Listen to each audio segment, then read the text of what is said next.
वारकऱ्यांच्या चरणाला स्पर्श झालेली ही फक्त माती नाही, तर त्यात मिसळलेली आहे भक्ती, श्रद्धा आणि शुद्ध प्रेम.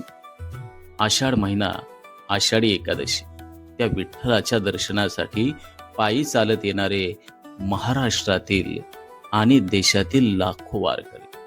टाळ मृदुंगाच्या गजरात ज्ञानोबा माऊली तुकाराम जयघोष करत निघालेल्या दिंड्या ही केवळ यात्रा नाही, तर ही आहे आत्मशुद्धीची वाट.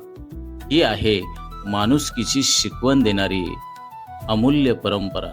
ही आहे आपल्या मराठी संस्कृतीची जिवंत ओळख. चला आपण पाहूया विठ्ठल भक्तीचा हा महासागर, पंढरपूरच्या वाटेवरचा भावनिक प्रवास आणि अनुभव घेऊया आषाढी एकादशीच्या दिवशी पंढरीच्या विठोबाच्या चरणी समर्पित होण्याचा हा क्षण. आषाढी एकादशी हा सण केवळ धार्मिक नसून तो एक जीवनशैली आणि आत्मशुद्धीचा उत्सव आहे.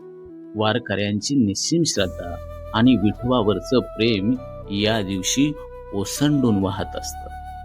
टाळ मृदुंगाचा गजर, भगवे झेंडे, ओवी अभंगाच्या लहरी आणि पायी चालणारे हजारो वैष्णव भक्त, हे दृश्य मराठी संस्कृतीचं जिवंत दर्शन आपल्या सर्वांना घडवतं. संत तुकाराम, संत ज्ञानेश्वर, संत चोखामेळा यांचा वारसा ही आषाढी एकादशीची खरी ओळख आहे. त्यांनी दिलेल्या नामस्मरणाची आणि प्रेमभक्तीच्या परंपरेला आजही लाखो वारकरी जपत आहेत. हा सण एकत्र येण्याचा, कुटुंबासोबत विठोबांच्या चरणी नतमस्तक होण्याचा हा क्षण आहे. यातून संघटन, सहकार्य आणि माणुसकीचं बळ दिसून येतं. आजही लाखो तरुण, महिला, वयोवृद्ध मंडळी सोशल मीडियाच्या युगातही या परंपरेशी जोडले गेलेले आपल्याला दिसून येतात. यावरूनच भक्ती परंपरेचं चिरंतन मूल्य सिद्ध होतं.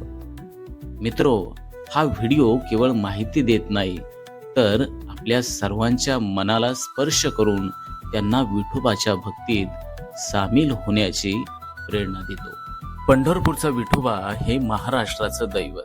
प्रत्येक आषाढी एकादशीला पंढरपूरला वारकरी वारी घेऊन जातात. गेल्या 800 वर्षांपेक्षाही अधिक काळापासून वारी सुरू असल्याचं मानलं जातं. सुंदर ते ध्यान उभे विटेवरी, करकटावरी ठेवून या. पंढरपूरच्या विठ्ठलाची थोरवी गावी ऐकावी तेवढी थोडीच आहे. आषाढी एकादशी निमित्त आपल्या सर्वांना मंगलमय शुभेच्छा. आमच्या चॅनलवर नवीन असाल तर सबस्क्राईब बटनावर क्लिक करा आणि बेल आयकॉन प्रेस करा.